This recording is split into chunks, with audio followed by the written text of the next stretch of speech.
حضور اگلا سوال مس طاہرہ یونس جو کلیپم سے تشریف لائی ہیں ان کا ہے. وہ غیر از جماعت خاتون ہیں. وہ کہتی ہیں میں یہ پوچھنا چاہتی ہوں، وہ یہاں تشریف فرما ہے. جی وہ کہتی ہیں کہ میں یہ پوچھنا چاہتی ہوں کہ احمدی کو کیوں مسلمان نہیں مانا جاتا؟ اگر احمدی مسلمان ہیں تو مجھے کس طرح معلوم ہوگا کہ وہ احمدی مسلمان ہیں؟ ٹھیک ہے، بڑی اچھی بات ہے ماشاءاللہ.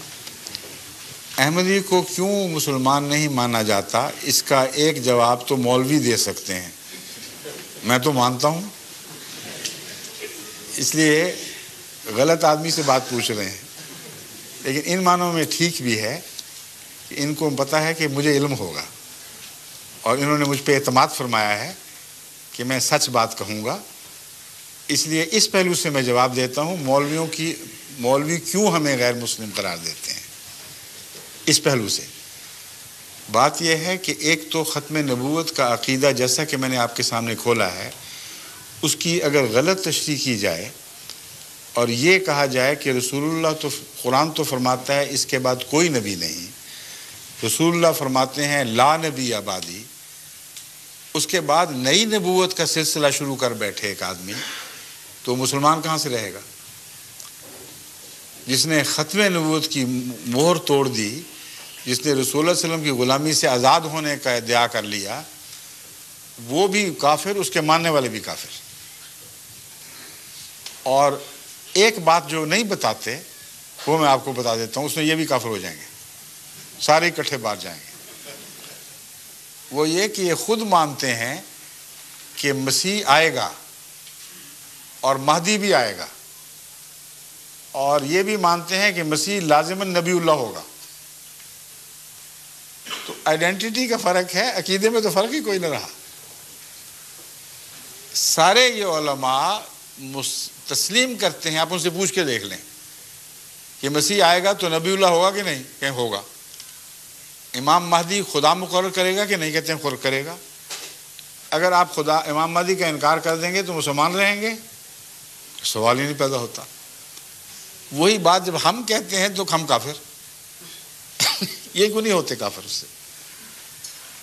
اگر زہر ہے تو سب نے کھایا ہوا ہے، پھر یہ اجتماعی خودکشی ہونی چاہیے. لیکن ہم بچ جاتے ہیں اس وجہ سے کہ ان کا اپنا عمل، ان کا اپنا موقف ان کو جھوٹا قرار دے رہا ہے. بس اگر غیر مسلم بنتے ہیں تو یہ بنیں گے، ہم نہیں بنیں گے. اور حوالہ میرے پاس کیا ہے؟ رسول اللہ صلی اللہ علیہ وسلم کا. حضرت صلی اللہ علیہ وآلہ وسلم کے دو فتاوی ہیں جن کو پیش نظر رکھیں. ایک یہ کہ اگر کوئی مسلمان کو کافر قرار دے تو وہ غیر مسلم ہو، خود کافر ہو جائے گا. یہ وہ فتویٰ ہے جو علماء جانتے ہیں کہ صحیح ہے، اور اس کے متعلق کوئی بحث نہیں اٹھائے گی کہ کمزور حدیث کی بات ہے. اور حضرت مسیح موعود علیہ السلام نے ان کو کافر کہنے سے پہلے 12 سال تک مسلسل صبر کیا ان کے فتووں پر، اور یہ حدیثیں یاد کرائیں. آپ نے فرمایا کہ میں کسی کلمہ گو کو کافر نہیں کہنا چاہتا، میرا انکار بھی کرتے ہو پھر بھی میں کہہ سکتا، میرے دل میں یہ طاقت نہیں کہ میں کلمہ گو کو کافر کہہ دوں. مگر میں تمہیں یہ حدیث بتا رہا ہوں، اگر تم باز نہ آئے تو پھر محمد رسول اللہ علیہ وسلم کے فتوے کے خلاف میں کوئی فتویٰ نہیں دے سکتا. اور وارننگ کے بعد 12 سال کے صبر کے بعد گالیاں کھا کر کافر دجال کہلا کر جب وہ باز نہیں آئے تو پھر آپ نے یہ فتویٰ دیا. اور صبر کا یہ حال ہے کہ حضرت نواب محمد علی خان صاحب جو شیعوں سے مسلمان احمدی ہو کر حضرت مسیح علیہ السلام کے مریض بنے، احمدی ہونے کے باوجود اپنے گھر مولوی ثناء اللہ کو ملازم رکھا ہوا تھا، اور وہ امام الصلاۃ تھے. مولوی ثناء اللہ کے پیچھے نمازیں پڑھتے تھے. تو ایک طرف نہ صرف حوصلے کا دعویٰ بلکہ حوصلہ سامنے کھلا بیٹھا ہے. کون کہہ سکتا ہے ان حقائق کے خلاف کچھ؟ مولوی ثناء اللہ کی اولاد اگر کہیں زندہ ہے اس سے پوچھ لیں. ان کے والد صاحب ہمارے پھوپھا جان نواب محمد علی خان کے ہاں ملازم بھی تھے، بچوں کی تعلیم وغیرہ کے لیے بھی، اور امام بھی تھے. جب یہ مولوی باز نہیں آئے تو پھر حضرت مسیح موعود علیہ السلام کا یہ فتویٰ چلا ہے کہ اب کوئی گنجائش نہیں ہے میرے پاس، اس لیے اگر تم مجھے کافر کہو گے تو رسول اللہ کے فتوے کے مطابق تم کافر ہو جاؤ گے۔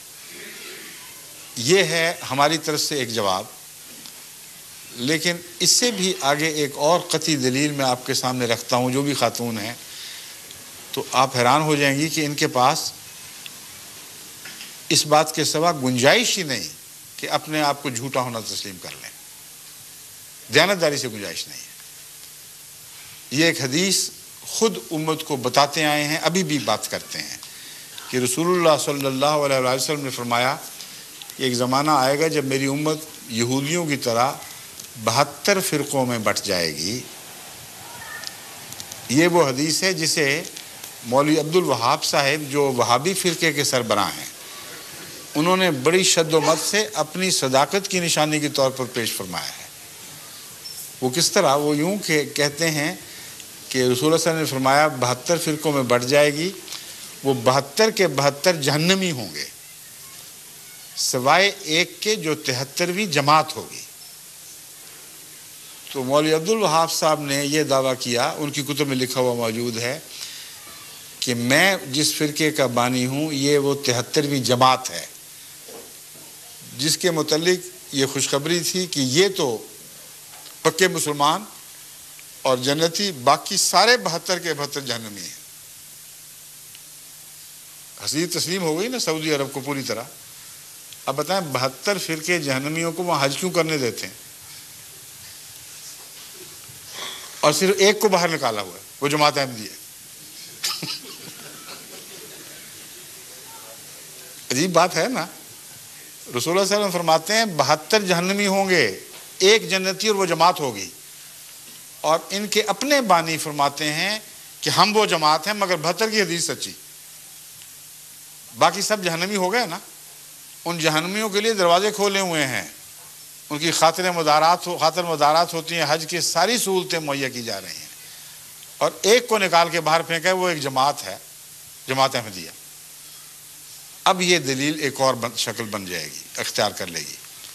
ہو سکتا ہے یہ سارے سچے ہوں، ان معنوں میں کہ ہر ایک یہ سمجھتا ہے کہ ہم 73ویں ہیں، ہے نا ہر ایک کو حق۔ اگر ہمیں حق ہے تو ان کو بھی حق ہے۔ اگر ان کو حق ہے کہ وہ اپنے آپ کو 73واں سمجھیں اور باقی کو 72 سمجھیں، تو 72 میں بیٹھے کیا کر رہے ہیں؟ ان کے متعلق اعلان کیوں نہیں کرتے کہ تم ہرگز مسلمان نہیں ہو، تم جہنمی ہو؟ جب اعلان آتا ہے تو کہتے ہیں ہم 72 ایک طرف، جماعت احمدیہ ایک طرف، اور جب اپنا سچا ہونے کا دعویٰ کرتے ہیں تو کہتے ہیں ہم 73ویں جماعت ہیں، 72 کے اندر بیٹھے ہوئے ہیں۔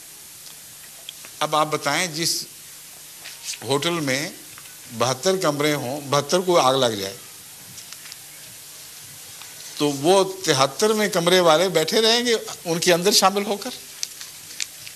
وہ تو ہر آدمی نکلنے کی کوشش کرے گا۔ رسول اللہ صلی اللہ علیہ وسلم نے آگ لگنے کی بات کی ہے، 72 کو آگ لگ گئی، یعنی گمراہ ہو گئے، اور یہ ان میں اندر بیٹھے ہوئے فخر سے کہہ رہے ہیں کہ ہم 72 ہی ہیں۔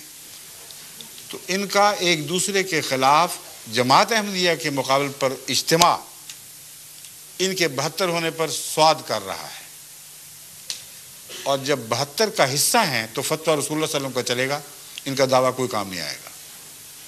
یہ دو ٹوک بات ہے، اس پر آپ غور فرمائیں تو آپ کو امید ہے کہ انشاءاللہ تعالی بات کی سمجھ آ جائے گی یہ کیوں ہمیں غیر مسلم کہتے ہیں۔